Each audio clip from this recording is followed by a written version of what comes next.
I overheard my dad tell my brother, "Your sister, she doesn't deserve a dime. She's out." I was in the hallway, frozen, one step from entering the room. Mom didn't even flinch. She just smiled like her plan had finally worked. That tight-lipped, satisfied smirk that said, "Checkmate?" And that's when I knew it wasn't just Dad. She was in on it too. I didn't cry. I walked straight past my old bedroom, packed up my laptop, and moved every dollar I had to an account they didn't know existed. But what they didn't know was I knew about the second trust, the one Grandma left, the one they tried to hide, and it had just matured. I'm Jenna Cross. And if you think you can handle what happens next, don't blink. Have you ever caught your family plotting your eraser while using your mother's voice to do it? They'd been laying the groundwork for months, subtle at first. Mom accidentally left me out of family photos. Dad kept saying I was too emotional for business matters. My brother Chase stopped returning my texts unless he needed something. I kept showing up anyway, smiling at dinners, offering to help with the estate paperwork after Grandma died. I thought it was just grief, but it was greed.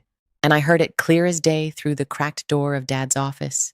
"Don't tell her about the account," he said. "We'll say it was closed. Split it between us. Jenna's out. She's been a burden long enough." A burden? The girl who wiped Grandma's mouth in hospice, who paid the bills when Chase gambled away his trust fund, who gave up her job to help Dad through a surgery. A burden. That night, I opened the hidden drawer in Grandma's dresser, the one she told me about before she passed. Inside was a flash drive, a letter, and something else.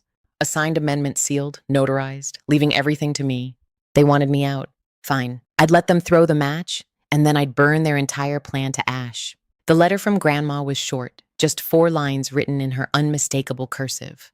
"Jenna, blood doesn't make them worthy. If you're reading this, they've already turned on you. Take what's yours and don't look back." I stared at her words until the ink blurred. Not from tears, from rage. Because she knew. She saw it coming. And she left me the weapon, her voice, her proof, her last chess move. The next morning, I walked into the kitchen like nothing had changed. Dad sat at the head of the table, flipping through financial papers. Chase scrolled his phone. Mom made tea, humming like a woman who thought she'd won. "Morning," I said flatly. Dad didn't look up. "We're busy, Jenna. Can you give us a moment?" I smiled. "Cool." And practiced. Sure. Just wanted to say congrats. He finally looked up. "On what?" "On handing me everything." Mom paused. Her hand jerked. The tea spilled. "What are you talking about?" she asked. I reached into my bag and pulled out the amended will, laid it flat on the table. Chase looked up. Dad stood. Mom went pale. "That's not," she started. "Not real." I said, signed, notarized, witnessed. "You remember Beverly, Grandma's old friend?" She co-signed. "Dated 2 weeks before she passed. Guess she didn't trust the rest of you." "You stole that," Dad growled. "No," I said. "I earned it." The room was silent. "You thought I'd just go quietly." I continued, "Let you cut me out while smiling through Thanksgiving. But you underestimated me." Dad stepped forward. "You listen to me?" "No," I snapped. "You listen. The account you try to hide already frozen. I had the bank investigated the moment I heard your little speech last night." Chase finally spoke. "What the hell is happening?" "Your inheritance," I said, just slipped through your fingers. Mom's lip trembled. "This is your family." "No," I said, "this is a lesson." And then I walked out, not running, not hiding, just reclaiming the ground they never thought I'd stand on. The next move wasn't mine. It was the lawyers. And by sundown, they'd all received letters. Official, irrevocable, explosive. By noon the next day, they had all received the letters. Certified, stamped, undeniable. Dad called first. 4 missed calls in a row, then Chase, then Mom. I let them ring. I wasn't giving them the dignity of panic. Not this time. Instead, I went to the law office. Grandma had always used the one with the dusty green awning and brass door handles. Her lawyer, Mr. Hallberg, greeted me with a slow smile. "I've been expecting you," he said, sliding a file across the desk. "Your grandmother planned every detail down to the last cent." I opened the folder. The amended will wasn't just about the money. It gave me control of the family estate, 2 rental properties, a locked investment account worth just over $1.2 million, and the power of attorney over Dad's own trust, originally set to pass through Chase. I blinked. "She really gave me everything." "She trusted you," he said. And she didn't trust them. The next call came from Chase's girlfriend, Ivy, the one who always looked at me like I was a coffee stain on her designer blouse. "Jenna, this is insane," she hissed. "He's devastated. Can't you work something out?" I stared out the office window, watching the fall leaves scrape across the sidewalk. "Tell Chase," I said calmly, "that he should have treated Grandma like a human being, not a bank account." Then I hung up. By that evening, they showed up at my door, all three of them. Dad in his old blazer, Mom clutching her purse like it was a weapon, Chase in sunglasses even though it was dusk. Classic. I opened the door and waited, said nothing. We need to talk, Dad said. You had decades, I replied. Now you can listen. Mom stepped forward. Jenna, this isn't what your grandmother wanted. Oh. I pulled out my phone and played the recording. Grandma's voice. If they try to twist this, you show them this tape. I trust you, Jenna. Only you. Their faces crumbled. And I smiled because now they knew. They hadn't just lost control. They'd lost the one person who never wanted any of it until they forced her to take everything. They stood on my porch like ghosts from a past I no longer belonged to. Dad with his pride leaking from the corners of his eyes. Mom trying to piece together the cracks in her mask. Chase, pretending he wasn't unraveling inside his designer jacket. Jenna, we're your family, Mom pleaded. Then you shouldn't have treated me like the enemy, I said. Dad stepped forward, voice low and sharp. You don't understand what you're doing. That trust was supposed to be for the family's future, not just yours. I laughed once bitterly. Interesting. Because when you thought I was cut out, that future didn't seem to include me. Chase finally snapped. You're really going to ruin us over some money? You want revenge that badly? I stepped closer. This isn't about revenge. It's about memory. About all the times I kept my mouth shut while you lied. About the nights I cleaned up your messes, paid your debts, and got called ungrateful for not smiling through it. Their faces tightened because I wasn't yelling. I was finished. The will is airtight, I said calmly. The assets are locked. You can't contest it without going public. And I don't think Chase wants his little Vegas business trip getting subpoenaed or the LLC under Dad's name that's been funneling money out of the estate since last June. Dad palled. I did my homework, I said while you were writing me out of your story. Mom's voice cracked. We were trying to protect the legacy. No, I said you were protecting your control and Grandma saw through it. They didn't deny it because they couldn't. You've made your point, Dad finally said flat and hollow. No, I replied. Grandma made it. I'm just carrying it out. I turned to go back inside. You don't get to shut us out, Chase called after me. I turned one last time. You shut me out first, I said. Now I'm just locking the door behind me. And I did turn the key, close the chapter, but I wasn't done. Not yet, because it was time to clean the rot out of everything they touched. The family name, the business, the legacy. By Monday morning, I was sitting at the head of a mahogany boardroom table, Dad's table, or at least it used to be. The family business was part of the trust. Grandma made sure of that. 51% now sat in my hands, legally, irrevocably. Dad's partners looked confused when I walked in. Chase was already seated, arms folded, eyes burning. You don't belong here, he muttered. I slid the paperwork across the table. According to this, I belong exactly here. The partners read in silence. Then one of them, Thomas, I think, cleared his throat. We weren't aware of this change in leadership. I met his gaze. You are now. Dad burst in 10 minutes late, breathing hard. He froze when he saw me at the head of the table. This is a hostile takeover, he snapped. No, I said this is a correction. He marched to the table, slapped his hand down hard. You don't have the experience. I have the authority, I said. And starting today, every transaction over $10,000 goes through me? Chase stood red in the face. You think you're going to run this place better than Dad? I looked at him coldly. Considering you use company funds to pay off your poker debts, yeah, I think I've got a decent shot. Gasps. One of the board members started whispering. Another pulled out his phone. Dad sank into a chair like the air had been pulled from his lungs. This isn't just about power, I said. It's about transparency, something this company hasn't seen since Grandma stepped down. Thomas nodded slowly. She always said you were the one who asked the real questions. I gave a tight smile. She taught me well. After the meeting, Dad followed me into the hallway. You're really doing this? He asked. You already did? I said, when you decided I was disposable. He looked tired, broken. You'll regret this. I paused.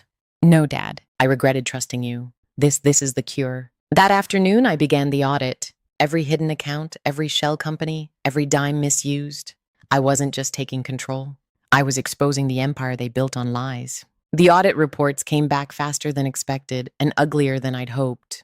Tens of thousands funneled through consulting fees that led to Chase's personal Venmo, offshore transfers labeled as equipment rental, and a 6F-figurer account titled Golden Sun Ventures that linked directly to Mom's name. They weren't just trying to cut me out. They were bleeding the company dry. I sat at my desk late that night, fingers cold on the keyboard, scrolling through pages of financial rot disguised as strategy. This wasn't just a betrayal. It was premeditated theft. I sent everything to the legal team with a simple subject line: proceed. The next morning, Chase showed up at the office uninvited, unshaved, and looking like the walls were closing in. "You're going to ruin our lives," he spat. I stood calm. "You did that yourselves. I'm just holding up the mirror. You think this makes you some hero? You're destroying your own family." I stepped forward, slow and deliberate. Family doesn't build empires on lies. Family doesn't erase you and call it loyalty. And family doesn't smile while telling your brother to cut you out. His face drained of color. "Yeah," I said. "I heard that conversation. Every word."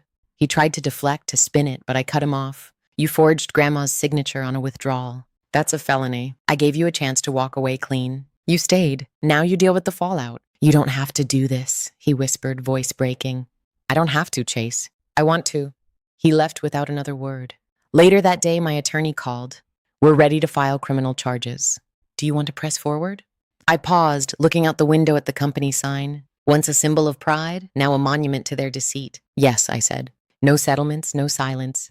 We do it by the book. I want the truth in ink." By sunset, the company website had a new leadership tab. My name, my photo, my mission. Underneath, a quote from Grandma: "If you can't trust the foundation, tear it out and start again." And I was doing just that. The subpoenas were served on a Thursday, one each to Mom, Dad, and Chase. Witnesses said Dad turned pale. Chase cursed so loudly the process server flinched. And Mom, she didn't even blink. She just tore it open, read the first line, and smiled like she'd been expecting it. That scared me more than anything. The court date was set. I would testify. They would answer. But before that, Mom requested a meeting. She texted 1 hour. No lawyers. "You owe me that much."